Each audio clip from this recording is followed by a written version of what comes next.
ito ay rated SPG. Striktong patnubay at gabay ng magulang ang kailangan. Maaaring may masiselang tema, lengguwahe, karahasan, sexual, horror o droga na hindi angkop sa mga bata. Isang mapagpalang araw mga kapamilya ang mga dapat nating abangan sa Coco Martin Sigabo. Sa episode na ito, matapos mangako si Gabo kay Tatang na tatapusin niya ang anumang misyon na ipinapagawa sa kanya, nagkaroon muna sila ng pagkakataong maglaro ng chess. Sa laban na iyon, natalo si Tatang na unang inakala niyang sinuwerte lamang si Gabo. Pero ayon sa kasama ni Tatang, hindi simpleng pagkakataon ang pagkakapanalo nito dahil talagang nagawa ni Gabo na lampasan siya sa laro. Matapos ang kanilang laban, humingi ng tulong si Gabo kay Tatang. Kailangan niya ng pera para sa isang mag-ina na nais niyang matulungan, lalo na ang batang nangangailangan ng operasyon. Ayaw ni Gabo na maranasan ng bata ang nangyari sa kanya noong maagang nawala ang kanyang ina. Dahil dito, pinautang siya ni Tatang. Napansin naman ni Nalawin at Uwak ang ginawa ni Gabo at iniisip nilang masyado na nitong ginagamit ang tiwala ni Tatang. Hindi nila alam na malaki talaga ang paniniwala ni Tatang kay Gabo. Sa kabilang banda, hindi pa rin nawala sa isip ni Samantha ang nangyari kay Mr. Chan at Team Bravo.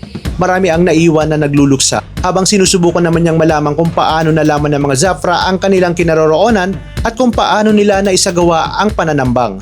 Dahil dito pinuntahan niya si Victor at sinabi rito na kapag napatunayang sangkot ang kanyang mga magulang, maaari rin siyang madamay sa magiging kaso.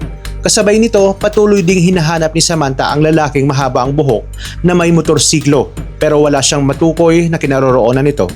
Sinabihan siya ng kanyang mga kasama na sila na ang bahala sa paghahanap at mas kailangan muna niyang magpahinga. Umuwi si Samantha ng mag-isa pero hindi niya alam na may nakaabang palang mga tauhan ng Zafra.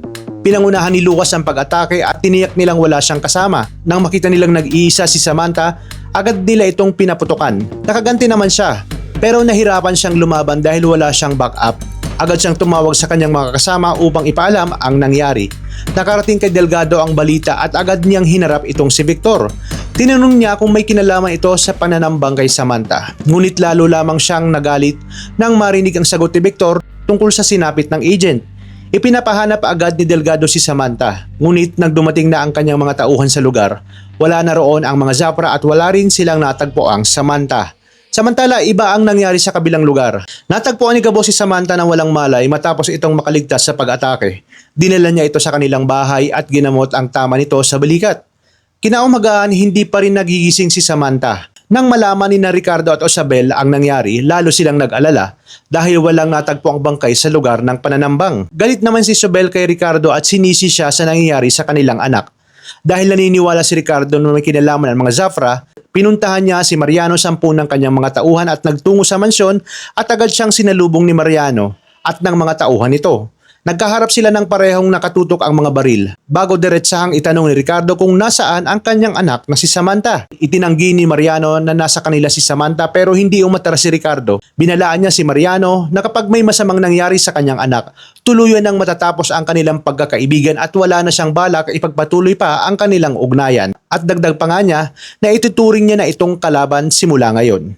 Yan ang mga dapat nating abangan dito lang sa Coco Martin Sigabo. Maraming salamat sa inyong panonood at pagpalain tayong lahat, mga kapamilya.